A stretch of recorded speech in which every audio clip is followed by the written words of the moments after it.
toujours un plaisir. Donc ma première question, c'est peux-tu nous faire une présentation justement du manga et de ses personnages?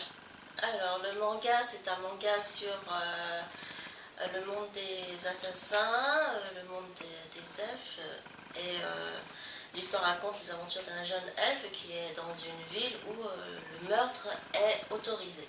C'est-à-dire qu'il y a plein de codes différents qui font que c'est un travail comme un autre, comme quand vous êtes chauffeur garagiste, voilà, vous êtes un assassin, vous proposez votre service d'assassin et voilà, vous avez des contrats et c'est tout à fait légal. C'est l'un des personnages principaux?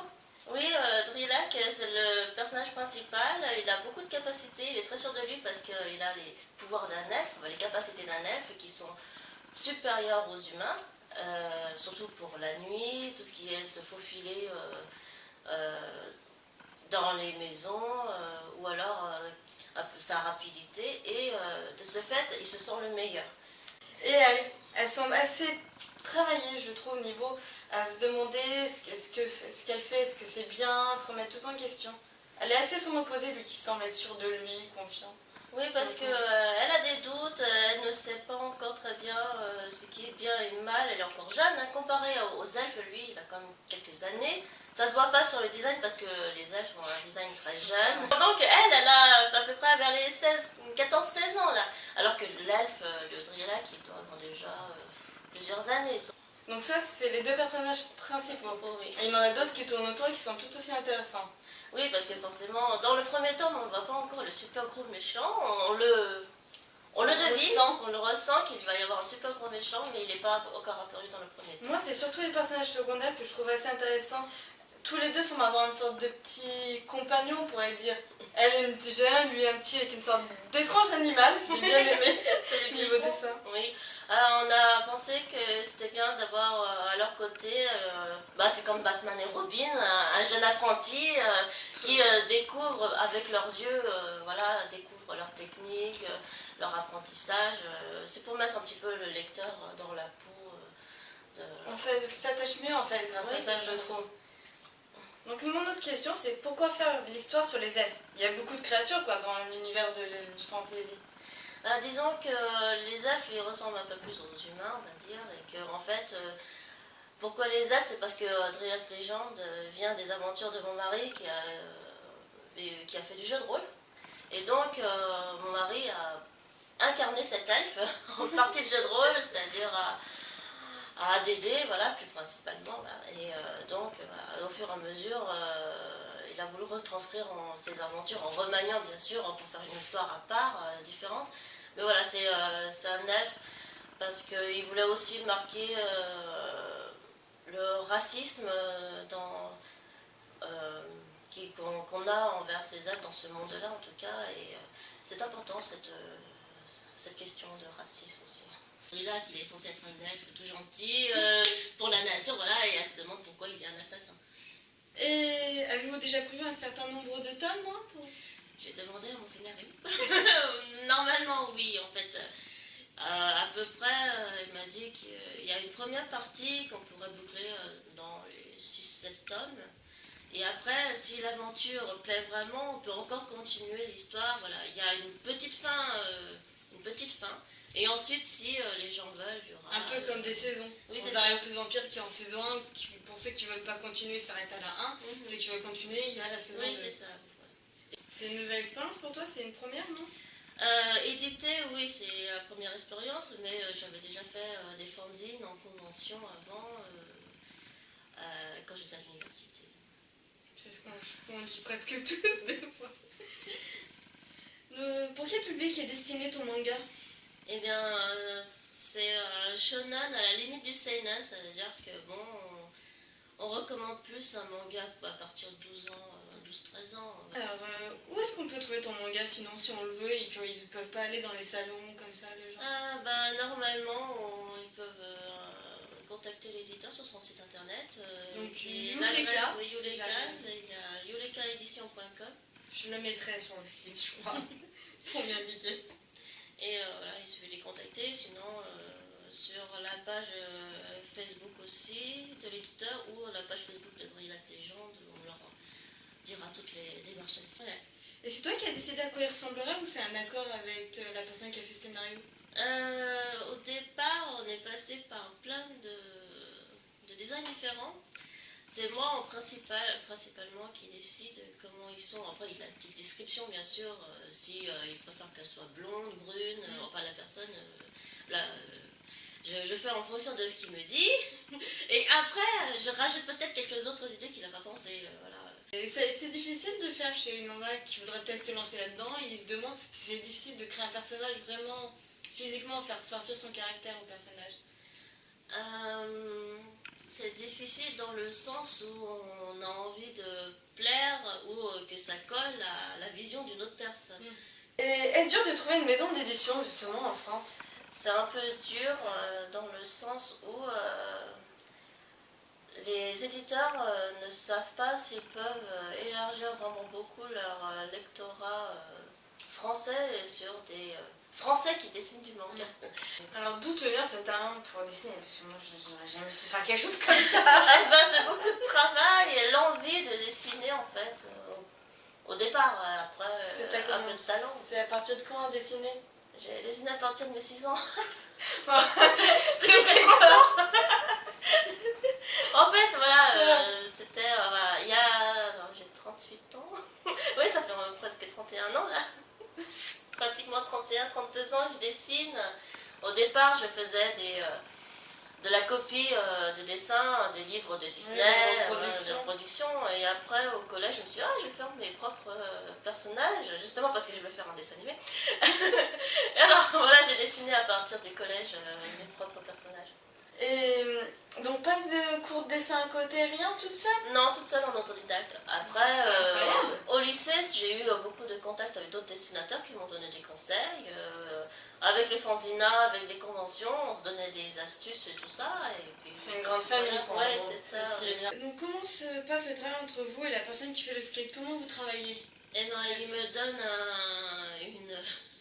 une feuille, enfin un fichier avec tout ce qui est marqué dessus de l'action, des paroles. Et après, quand je le lis, je lui demande plus de précision pour savoir oui ou non, ça se passe vraiment comme il a marqué ou s'il a oublié des trucs. Et du coup, après, de fil en aiguille, je dis bon, ça c'est trop long, ça c'est pas assez long, ça fera pas mes 20 pages du chapitre, il faut que tu rajoutes des scènes ou des dialogues. Et voilà, c'est comme ça que ça se passe. Après, c'est un peu conflictuel parce que c'est directement mon mari. Donc, du coup, je marche peut-être un peu plus avec lui que si ça avait été le script de quelqu'un d'autre. Et il fait avec un logiciel spécial ou il le fait sur Word? Non, il fait sur Word, enfin sur OpenOffice. Voilà, il m'écrit juste un texte. Voilà, oui, parce obligatoirement. Oui, c'est que récemment que je lui ai dit que pour les combats, il vaut mieux qu'il fasse quelques croquis quand même. Il a accepté. Hein. Donc il y a une façon de présenter ou on peut écrire comme un roman pour faire un script? Je préfère qu'il fasse pas trop comme un roman, plus comme une pièce de théâtre. Voilà, description de la scène avec les éléments de décor les plus importants, dialogue comme une pièce de théâtre, et puis avec quelques petites parties entre parenthèses, des gestes qu'ils font en même temps voilà, qu'ils parlent. Donc ils peuvent faire ça avec un Word. Oui, après il y a d'autres scénaristes qui font directement le storyboard pour le dessinateur. Je sais qu'il y en a qui font avec un logiciel Clix, je me trompe peut-être au niveau prononciation, mais on s'est fait spécialement pour faire les scripts, BD, films. Ah bon, moi je ne connaissais pas vraiment alors. J'ai découvert sous peu. Ah bon? Bah je découvrirai. Parce que moi c'était pas une pièce de théâtre. Donc, comment se déroule le travail d'une planche à deux? Parce que j'ai vu à la fin qu'il y aura quelqu'un d'autre qui va participer, donc ça a changé. Oui, mon mari me donne le script, je décompose, je fais un storyboard avec une feuille avec les cases, les pages. Je travaille toujours en double page pour que d'une page à l'autre, les cases ne soient pas de la même taille en longueur. Et ensuite, je fais un léger brouillon. Et ce brouillon, je l'envoie à celui qui va faire les décors pour lui dire voilà, sur telle ou telle image, telle case, il y a tel ou tel décor. Respecte bien les perspectives, etc. Avec Là, s'il y a une bibliothèque, je lui dis qu'il y a une bibliothèque avec plein d'annotations différentes. Et ensuite, quand il me présente d'abord le crayonné, je valide ou je valide pas, et après il encre et il m'envoie le tout. Et après, je refais les personnages parce qu'il y a comme quelques différences entre ce que je fais en brouillon et ce qu'il me présente à la fin. Et après, je rectifie un petit peu les personnages en fonction. Et Donc ça change complètement les choses de travailler à deux sur une planche. oui, ça change un petit peu parce qu'il y a plein d'échanges à faire qu'on ne pense pas. Après, moi, ça me permet à ce qu'il fasse des décors.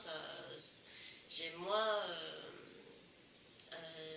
j'ai moins à faire de recherche sur les décors. Alors que celui qui se tape tout. Tu peux mieux te consacrer sur nos personnages. Oui, je préfère me consacrer sur les personnages. Et avec quel matériel tu travailles? Pour l'instant, je travaille avec le logiciel Clip Studio Paint, qui est un logiciel de création graphique, à la fois pour tout ce qui est images, illustrations ou bande dessinée. Donc tu fais rien sur papier? Bah, au départ, avant oui, mais maintenant non. Maintenant avec Clip Studio Paint, non. C'est plus simple? Bah, ça me permet de faire des économies de papier. C'est beaucoup plus simple d'avoir un seul plan de travail plutôt que de me ramasser avec plein de feuilles différentes.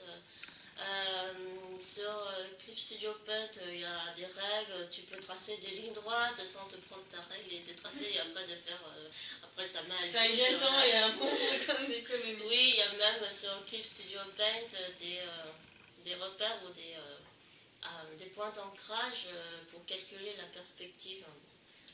Et pouvez-vous nous expliquer les étapes de création d'un manga ou d'une BD? Alors... Mis à part une fois que le script est fait, on commence par quoi? Eh ben... Normalement, si les pages sont finies, on les met en forme toutes les planches. Normalement, on a dû faire un PDF qui est un bon à tirer. Le bon à tirer, c'est ce qui va être donné à l'imprimeur pour faire le manga. Mais les planches ici, tu commences pas à faire les cases, tu commences à faire d'abord les personnages? Je commence d'abord à faire les cases, forcément. Je fais de toute façon toujours les cases et après les personnages sont à l'intérieur. Donc les petits détails comme les boutons et tout, c'est fait vraiment au dernier moment?